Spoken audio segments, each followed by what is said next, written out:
बिस्मिल्लाहिर्रहमानिर्रहीम। अस्सलामु अलैकुम वरहमतुल्लाहि वबरकातुहू।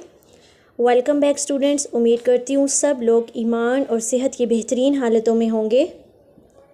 अल्हम्दुलिल्लाह सिबग़त अल्लाह IR के तजवीदुल कुरान कोर्स का ये सेकंड लास्ट लेक्चर होगा और आज के इस लेक्चर में हम एक छोटा सा टॉपिक पढ़ेंगे जो कि बहुत इम्पॉर्टेंट है। तो बिना टाइम वेस्ट किए चलते हैं हमारे आज के टॉपिक की तरफ। लेकिन उससे पहले अगर आप चैनल पर नए हैं तो चैनल को जल्दी जल्दी से सब्सक्राइब कर लीजिए। अगर आपको हमारी वीडियोस पसंद आती हैं तो इसे सदका जारिया के तौर पे अपने दोस्तों से शेयर करें और कमेंट बॉक्स में अपने रिव्यूज़ लिखना मत भूला करें। तो चलिए स्टार्ट करते हैं। अऊज़ु बिल्लाहि मिनश शैतानिर रजीम, बिस्मिल्लाहिर्रहमानिर्रहीम। आज हम पढ़ेंगे नूने कुतनी के बारे में। नूने कुतनी, ठीक है। नूने कुतनी क्या होती है? कुरान पाक में 50 दफ़ा नूने कुतनी का इस्तेमाल हुआ है।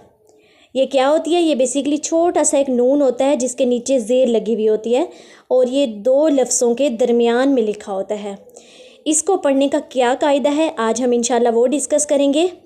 नूने कुतनी आने की वजह क्या है, यानी इसके पीछे रीज़न क्या है, वो आपको यहाँ पे लिखी हुई मिल जाएगी।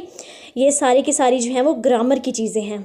मैं आपको ये यहाँ पर बताकर कंफ्यूज नहीं करना चाहूँगी क्योंकि मैंने आपको बताया था कि मैं तजवीदुल कुरान कोर्स को आपके सामने जितना हो सके सिंपल करके ला रही हूँ।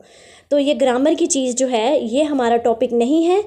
इंशाल्लाह जब हम ग्रामर करेंगे तो उसके अंदर इस चीज़ को कवर करेंगे, लेकिन आज हम सिर्फ़ और सिर्फ इसकी प्रोनाउंसिएशन पे जाएंगे कि नूने कुतनी को कब और कैसे अदा किया जाता है। तो हम डायरेक्ट एग्जांपल्स की तरफ चलते हैं।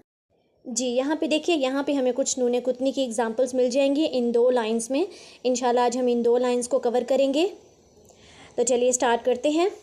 सबसे अहम कायदा जो नूने कुतनी के बारे में आपने याद रखना है कि अगर हम एक लफ्ज़ को दूसरे लफ्ज़ के साथ मिलाएं, यानी वसल करें, वसल कहते हैं मिलाने को, एक लफ्ज़ को दूसरे लफ्ज़ के साथ मिलाएंगे तो इस सूरत में ये नूने कुतनी जो छोटा सा नून लिखा हुआ है ये अदा होगा, ठीक है। और दूसरी सूरत ये है अगर हम एक लफ्ज़ को दूसरे लफ्ज़ के साथ मिलाएंगे नहीं, यानी कि इस लफ्ज़ के ऊपर वक्फ़ कर देंगे, रोक देंगे अपनी आवाज़ को और इस लफ्ज़ को अलहदा अदा करेंगे तो इस सूरत में नूने कुतनी अदा नहीं होगा। क्लियर है? यानी वसल में नूने कुतनी अदा होगा लेकिन वक्फ़ में नहीं होगा। अल्फाज को मिलाते वक्त नूने कुतनी अदा होगा लेकिन वक्फ़ की सूरत में अदा नहीं होगा। तो देखिए यहाँ पर ऊपर जो है नूने कुतनी के साथ लिखा हुआ है और नीचे वक्फ़ के साथ। तो मैं आपको पढ़ के बता देती हूँ। बिस्मिल्लाहिर्रहमानिर्रहीम। खैरनिल वसीयतु।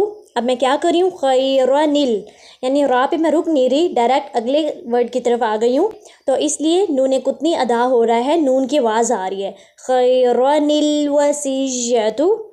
और अगर वक्फ़ कर दूँ तो कैसे अदा होगा? खैर अल वसीयतु। तो अगर वक्फ़ कर देंगे तो नून की जगह पे अलिफ अदा होगा, अल वसीयतु, ठीक है। खैरनिल वसीयतु और खैर अल वसीयतु। कुछ और एग्जांपल्स देख लेते हैं। ये देखिए, अब अगर मैं वसल के साथ पढ़ूँ तो कैसे पढ़ूँगी? शीबनिस्समाउ, शीबनिस्समा, यानी नून अदा हो रही है। और अगर वफ़ के साथ पढ़ूँ तो किस तरह अदा होगा?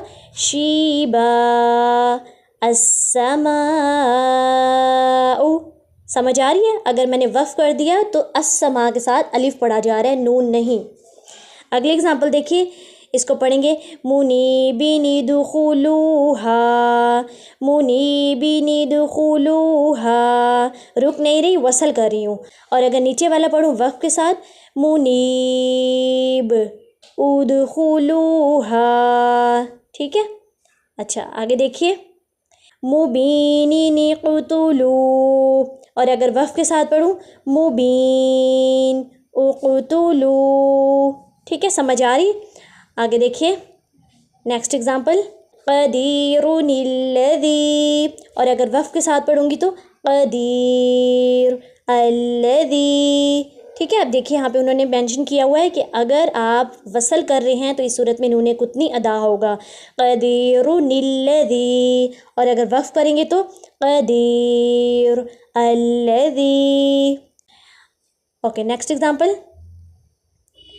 خبیرا الذی، اس صورت میں نون قطنی ادا ہو رہا ہے، لیکن اگر وقف کر دوں خبیر الذی تو اس صورت میں نون قطنی ادا نہیں ہو رہا. تو یہ ایک چھوٹا سا قاعدہ تھا نون قطنی کا، اور اس کے بارے میں آپ نے یہی بات ذہن میں رکھنی ہے کہ نون قطنی وصل میں ادا ہوتی ہے لیکن وقف میں ادا نہیں ہوتی ہے.